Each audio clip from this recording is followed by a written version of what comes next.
sure to disagree with the law. Krasnaya Armia En la zona de Guantánamo. You pointed out that police are busy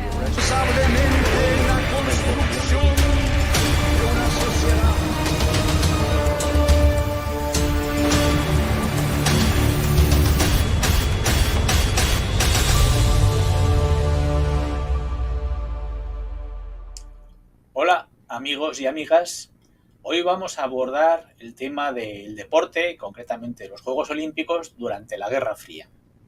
Y es que desde el inicio de la Guerra Fría, las cuestiones geopolíticas determinaron múltiples facetas del deporte internacional. El mundo se dividió en dos bloques, el comunista, liderado por la Unión de Repúblicas Socialistas Soviéticas, y el occidental, encabezado por los Estados Unidos de América y los países democráticos europeos principalmente. Durante la Guerra Fría, la pertenencia de los países a uno de dichos bloques afectó al deporte de manera excepcional. Ambas potencias competían por la supremacía mundial y los Juegos Olímpicos presentaban la ocasión ideal para mostrar las fortalezas de cada uno de los sistemas, así como destacar las debilidades de los adversarios. Las competiciones y los éxitos deportivos se convirtieron en instrumentos empleados para propagar sus ideas políticas, transformándose paradójicamente en una de las pocas salidas culturales que constantemente rompían el telón de acero. En esta lucha se utilizaba con frecuencia a la prensa para criticar y ridiculizar los éxitos del rival. Por ejemplo, la prensa soviética acusaba al deporte occidental de ser elitista, de utilizar métodos tayloristas, una técnica propia de la producción en cadena, y afirmaba que únicamente el modelo socialista encarnaba el verdadero espíritu olímpico, mientras que por su parte las potencias occidentales criticaban la supuesta superioridad soviética, acusando a los entrenadores de someter a los deportistas a controles y prácticas antidemocráticas. Posteriormente, se añadió la acusación de utilizar el doping, es decir, las hormonas y drogas para mejorar el rendimiento, en beneficio del medallero olímpico. Perdón. Los niveles de tensión política entre las dos superpotencias alcanzaron sus máximos en los boicots a los Juegos de Moscú en 1980 y Los Ángeles en 1984. La competitividad y la exigencia de victorias eran tan altas que los valores culturales, sociales y educativos de los Juegos Olímpicos llegaron a desvirtuarse. El objetivo de obtener medallas sustituyó las principales finalidades de los Juegos, que consistían, según el barón Pierre de Coubertin, responsable de restaurar los Juegos Olímpicos de la era moderna, en competir lo mejor posible y establecerse como un instrumento pedagógico de primer nivel que permite un desarrollo positivo en los jóvenes. En múltiples ocasiones, para conseguir las medallas, los deportistas recurrían al dopaje. Por este motivo, deporte y dopaje pasaron a ser términos íntimamente relacionados, igual que sucede en la actualidad. Sin embargo, mientras que los del bloque soviético eran más permisivos con dichos métodos, debido a que los deportistas contaban con supervisión médica durante estas prácticas, los deportistas occidentales se veían obligados a acudir al mercado negro, dadas las políticas antidopaje vigentes, con el consiguiente peligro para la salud. El medallero de los Juegos Olímpicos se convirtió en un fiel reflejo del panorama político y económico a nivel mundial. Las principales potencias ocupaban los primeros puestos por recuento de medallas obtenidas. Cada éxito deportivo era utilizado por los gobiernos y por los medios afines para alimentar la lucha del este contra el oeste.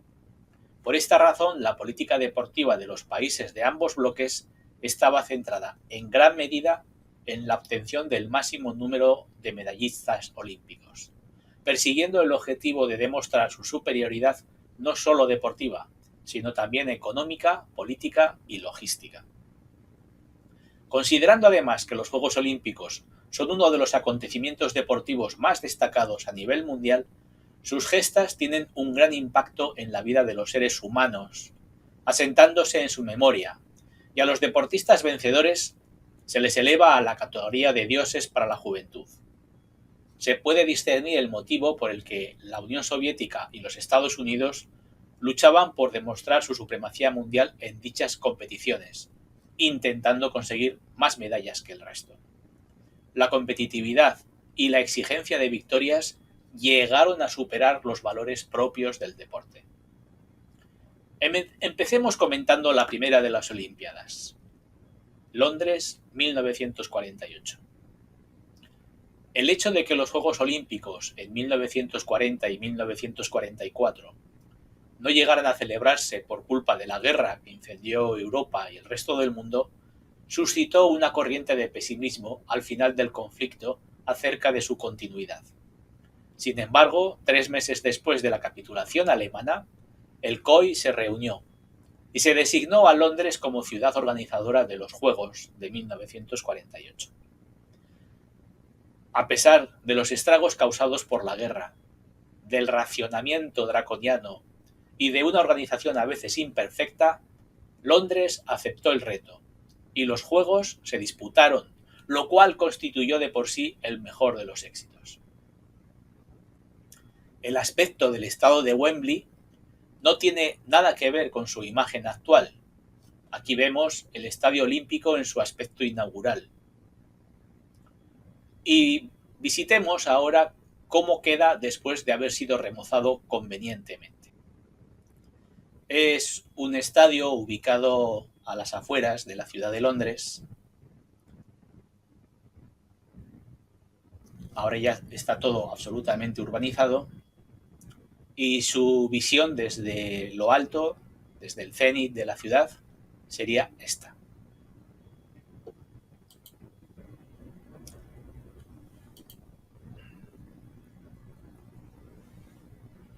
Lógicamente, su aspecto no tiene nada que ver con el que hemos visto antes. Y los acontecimientos deportivos han hecho que surjan nuevas señales de identidad para los londinenses y para los británicos.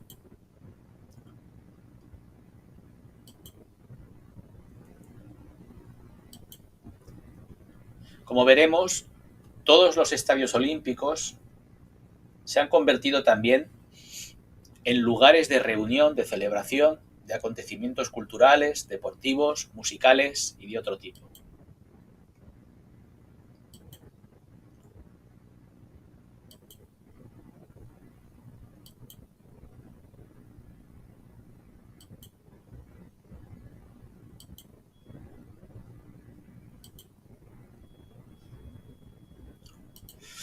Vamos a ver una imagen a pie de calle.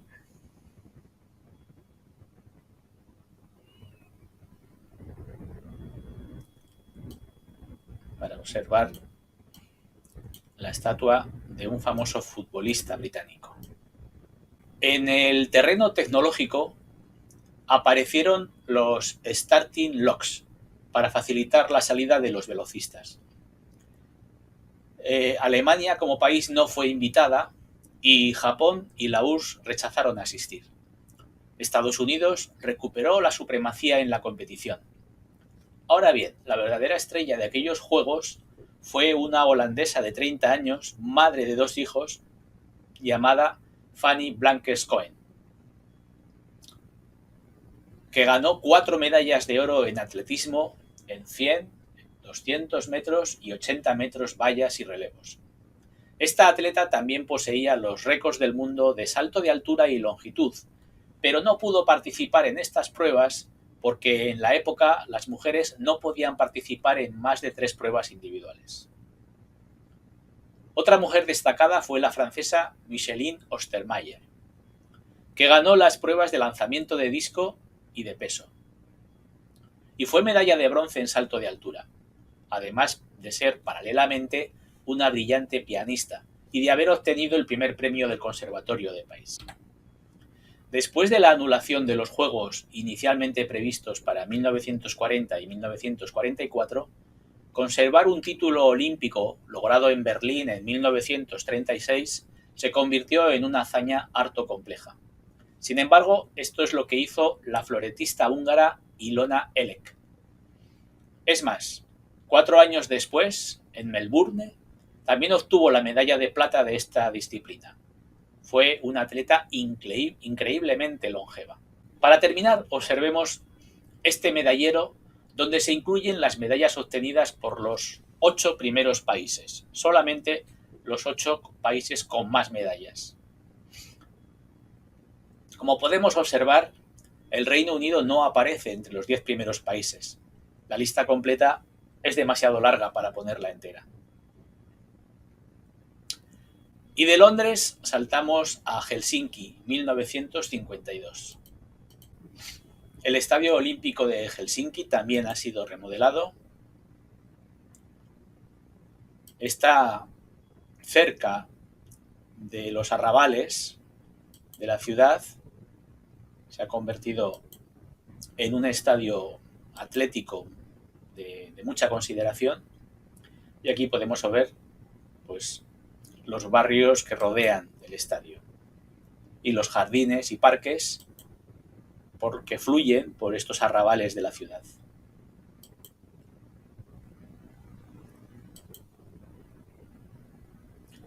Nos vamos a quedar aquí, delante de la imagen de Paavo Nurmi, para hacer una reseña de estos juegos. En plena época de confrontación de bloques estadounidense y soviético, los finlandeses organizaron unos juegos impecables y consiguieron que la política no interfiriera en las competiciones deportivas. Participaron por primera vez la Unión Soviética, que dominó de pies a cabeza las especialidades de gimnasia, e Israel, que ya existía como país. Alemania retornó bajo la bandera de la República Federal. Los atletas del bloque del Este se alojaron fuera de la Villa Olímpica, porque sus autoridades querían evitar a toda costa que estuvieran en contacto con los deportistas occidentales. Sea como fuere, en los estadios se vieron escenas de confraternización, como la que se produjo en el concurso de salto con pértiga, donde los saltadores soviéticos y americanos se animaban mutuamente. En el terreno de lo deportivo, los Juegos de Helsinki estuvieron marcados por la hazaña del fondista checo Emil Zatopek, que ganó 3 medallas de oro, 5.000, 10.000 y maratón, siendo la primera vez que cubría la mítica distancia de los 42,195 kilómetros. Esta gesta todavía no ha sido igualada en la actualidad. Fue épico el duelo que Zatopek sostuvo con el francés Alain Mimou. Ambos eran amigos y fueron las estrellas indiscutibles de aquellos juegos. Pero en realidad la familia Zatopek se fue a casa con 4 medallas, porque la campeona olímpica de lanzamiento de jabalina, Dana Zatopkova, no era otra que la esposa de la estrella de los juegos. Otros protagonistas que pasaron a la posteridad en aquellos juegos fueron Paavo Johannes Nurmi.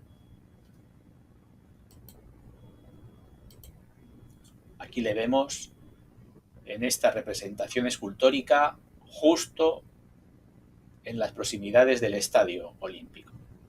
Nurmi había nacido en 1897. Fue un atleta especialista en las pruebas de media y larga distancia. Se le conoció como el finlandés volador. Dominó en las pruebas atléticas de inicios del siglo XX. Estableció 22 plusmarcas mundiales oficiales en distancias que van desde los 1.500 metros a los 20 kilómetros. Y ganó un total de 9 medallas de oro y 3 de plata en los 12 eventos olímpicos en los que participó. En su mejor momento, Nurmi defendió exitosamente el título en las pruebas de 800 metros durante 121 carreras. En sus 14 años de carrera se mantuvo invicto en los eventos de campo traviesa y en los 10.000 metros.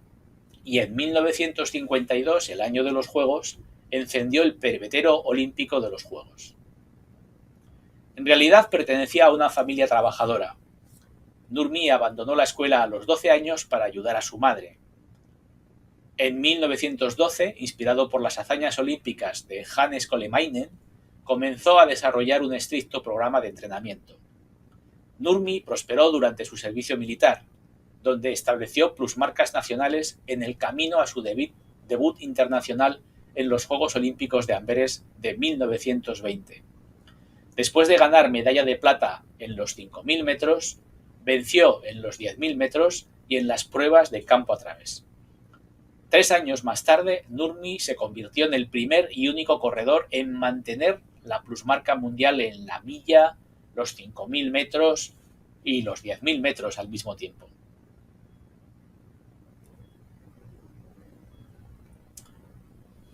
Al ver el medallero, por primera vez compite la URSS, terminando en segunda posición.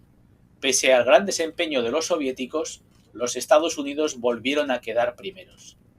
La duda es cuándo pararía esta progresión deportiva.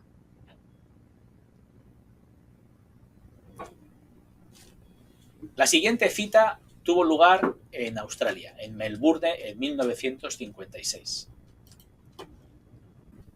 Cruzamos todo el continente y llegamos al sur de Australia. Este es un estadio de cricket. Le llaman el Melbourne Cricket Ground.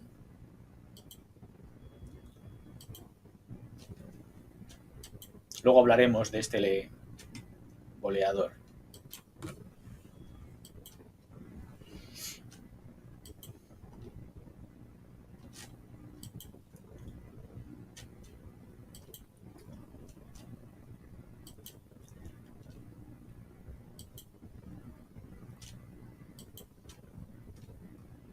Este es el interior y estos son los edificios de alrededor y las instalaciones de acceso.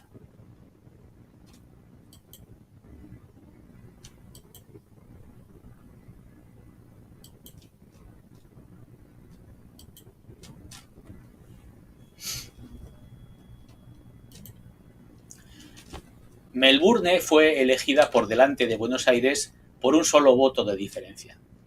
Los Juegos cruzaron por primera vez el Ecuador y se celebraron en el hemisferio sur. Sin embargo, las pruebas de equitación tuvieron lugar en Estocolmo, en Suecia, porque la ley australiana obliga a los animales provenientes de otros países a pasar un periodo de cuarentena. Y esto se vio poco difícil de compatibilizar con hacer la prueba en el continente australiano.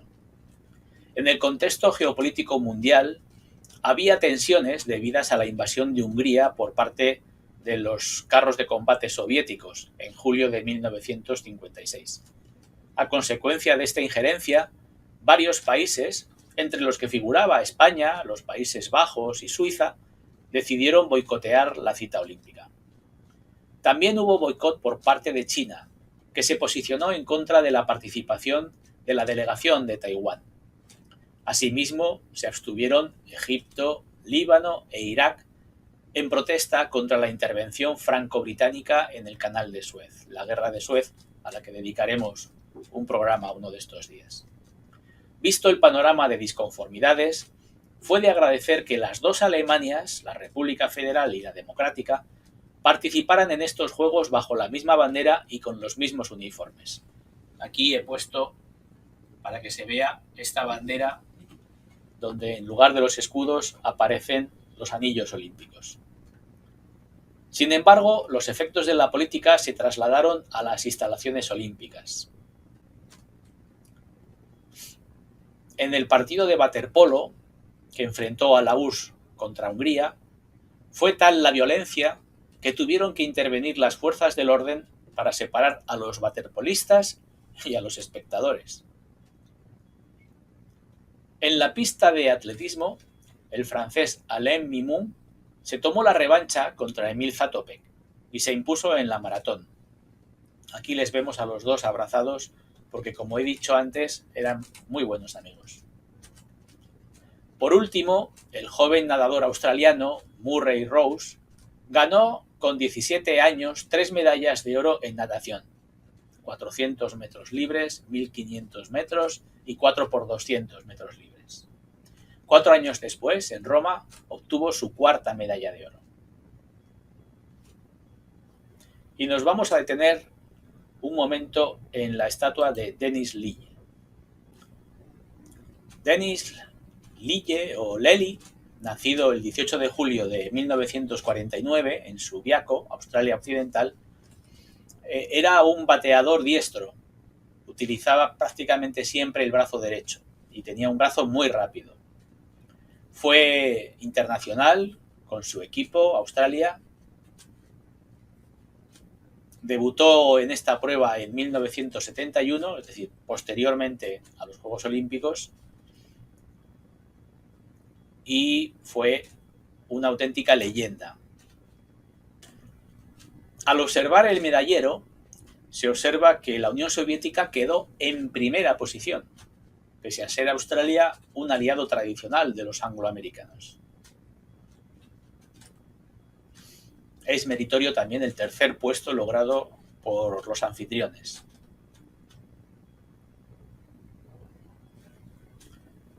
Y de aquí viajaremos a Roma. Estamos en el año 1960.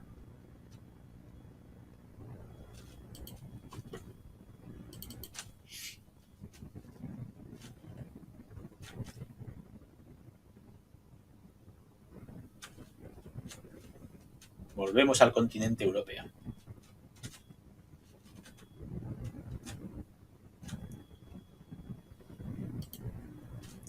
Después de haber fracasado en el intento de organización de la edición del año 1908, la Ciudad Eterna acogió por fin los Juegos Olímpicos.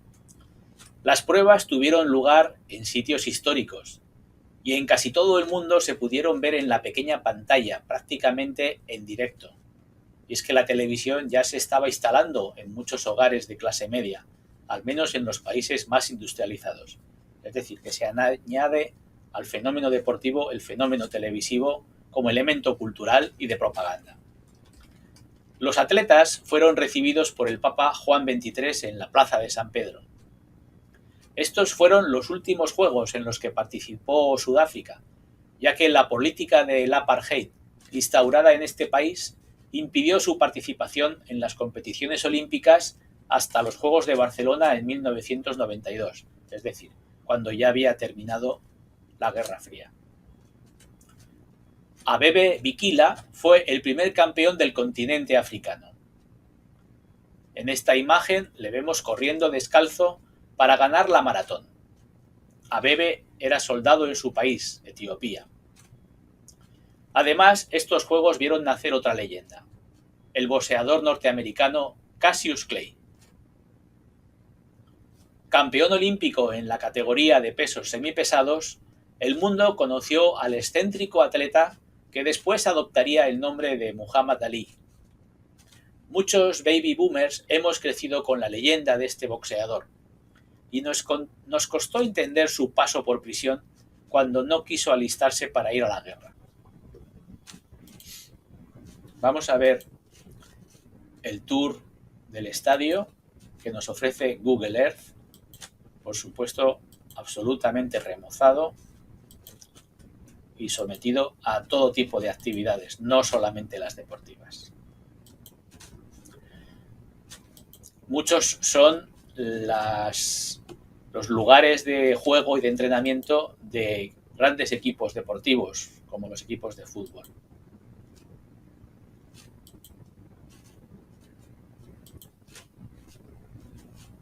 Al lado del estadio está la zona llamada del Foro Olímpico, donde luego nos detendremos un poco más.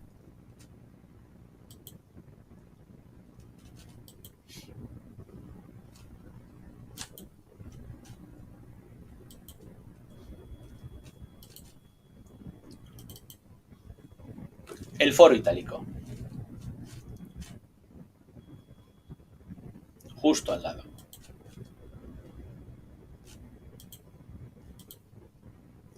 Claro, lógicamente, siendo la Ciudad Eterna, no podía faltar un recuerdo de los años gloriosos del Imperio Romano.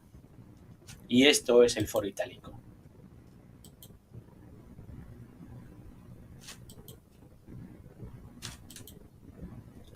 Nos vamos a detener delante de este estadio que recuerda los logros de uno de los grandes deportistas italianos, Pietro Menea.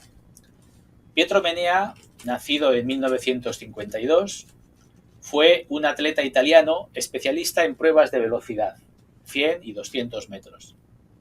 Logró la medalla de oro en la prueba de los 200 metros en los Juegos Olímpicos de Moscú, un poco después, 20 años después, en 1980.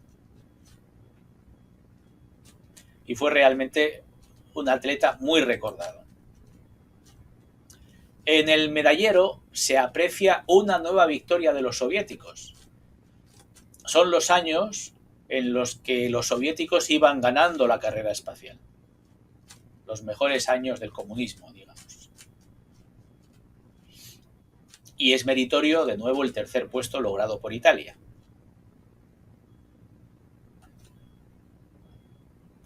De aquí nos vamos a Tokio, 1964. Cruzamos de nuevo los océanos hasta llegar a la capital del Japón.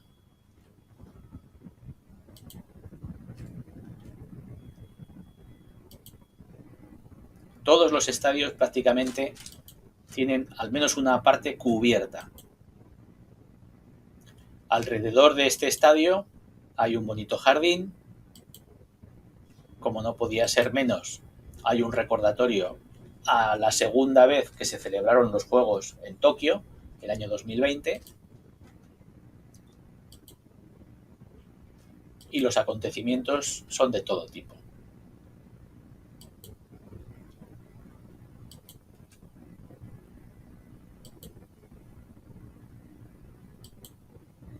Para los visitantes, muchos de los carteles están escritos en inglés. Y como se puede ver, en la estructura abundan los elementos de madera.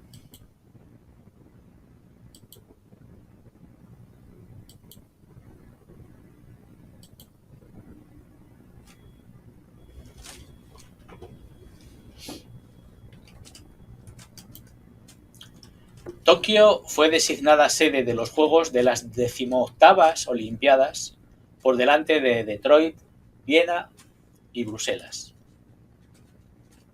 Por primera vez iban a celebrarse unos Juegos en un país asiático. La ceremonia inaugural tuvo momentos de gran emotividad, cuando en presencia del emperador Hirohito, un joven atleta japonés llamado Yoshinori Sakai, nacido el 6 de agosto de 1945, es decir, el día del bombardeo de Hiroshima, prendió la llama en el pebetero olímpico. Este símbolo de paz y reconocimiento a las víctimas fue el preámbulo de unos Juegos perfectos en cuanto a organización. Los japoneses insistieron mucho en incluir el judo como deporte olímpico, pero su decepción fue grande cuando ningún judoka nipón logró una medalla de oro en esta disciplina.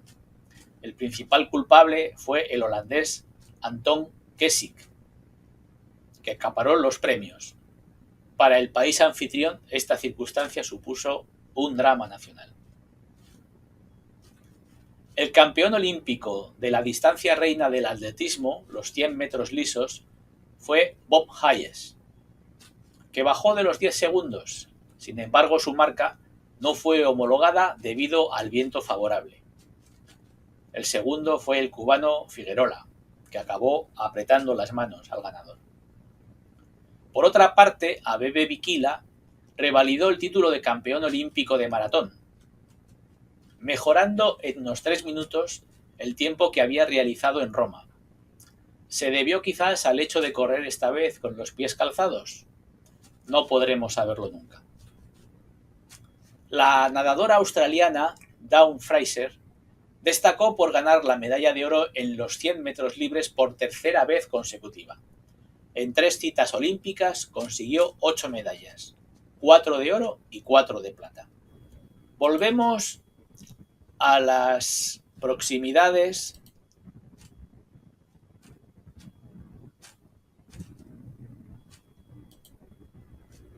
del Estadio Olímpico para ver un poco más el interior con esas estructuras de madera. Y vamos a pararnos un momento en una de las zonas próximas al estadio, que es la memoria de Galería Pictórica Meiji. Es un santuario sintoísta dedicado a los espíritus deificados del emperador Meiji, Mutsuhito, y su mujer, la emperatriz Shoken, fundada el 1 de noviembre de 1920 tras la muerte del emperador Meiji. En el medallero observamos que Estados Unidos recupera la primera posición pese a la conmoción que supuso el asesinato de John Fitzgerald Kennedy. El organizador consigue un meritorio tercer puesto.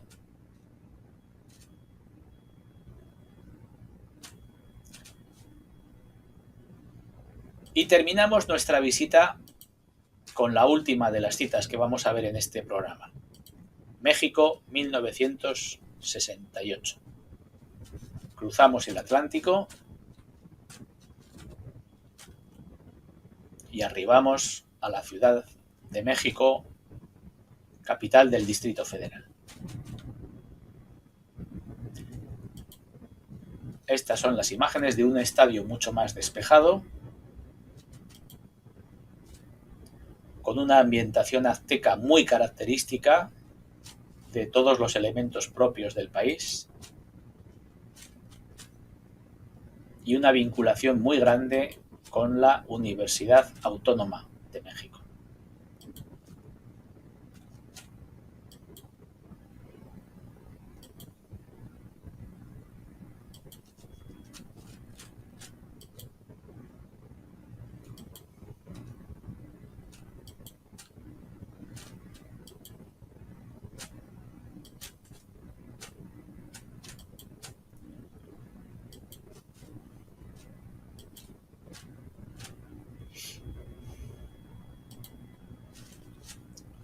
Cuando se inauguraron los Juegos de las 19ª Olimpiadas, el mundo estaba en ebullición.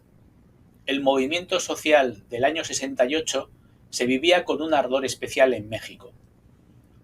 Recordad que hemos dedicado un programa a los acontecimientos de mayo de 1968, especialmente en París. La altitud, 2.240 metros sobre el nivel del mar, y la contaminación suscitaron la polémica cuando Ciudad de México fue designada sede olímpica. La altitud es un factor ventajoso para los velocistas y los saltadores, pero la menor concentración de oxígeno penaliza a los corredores de fondo. Prueba de ello es el récord de 8,90 metros en salto de longitud logrado por Bob Beamon. Un récord que se mantuvo durante 23 años. Un salto que mejoraba en 55 centímetros la marca anterior. Se batieron muchos récords, tanto en carreras, se mejoraron todas las marcas hasta los 400 metros, como en saltos. Precisamente en salto de altura, el americano Dick Fosbury revolucionó esta modalidad al introducir la técnica de saltar dando la espalda al listón. Una técnica eficaz, ya que ganó la medalla de oro con un salto de 2,24 metros. Tantos récords dieron más repercusión mediática, si cabe, a los Juegos Olímpicos, que ya se habían consolidado como el acontecimiento deportivo más importante del mundo. Por eso algunos utilizaron esta repercusión mediática en beneficio de sus ideas. Los atletas de color estadounidense aprovecharon sus éxitos para llamar la atención sobre la tensión racial que sufría la comunidad negra en Estados Unidos. Así, los atletas Tommie Smith y John Carlos, medallas de oro y bronce respectivamente en los 200 metros lisos, levantaron el puño enfundado en un guante negro y bajaron la mirada cuando se hizo la bandera de su país y sonó el himno. A raíz de esto fueron expulsados de la Villa Olímpica y de los Juegos. El Black Power había nacido y las imágenes de aquel podio inédito dieron la vuelta al mundo.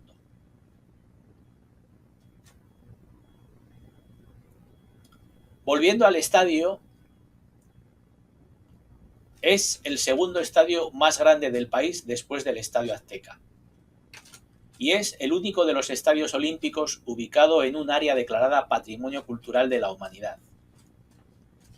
Fue llamado por Frank Lloyd Wright el edificio más importante de la América moderna. Actualmente ejercen como equipos locales la Universidad Nacional, club de fútbol de la Primera División de México, y el Pumas CU, club de fútbol americano colegial integrante de la Liga ONEFA.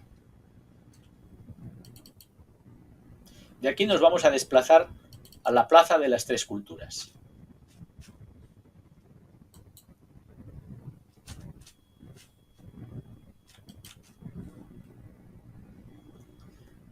La Olimpiada de México representaba un milagro mexicano que el movimiento estudiantil quería desenmascarar. Mientras que el movimiento buscaba que mediante el evento se atrajera la atención hacia los abusos del gobierno, este luchaba por evitar que se diera una mala impresión de México al mundo.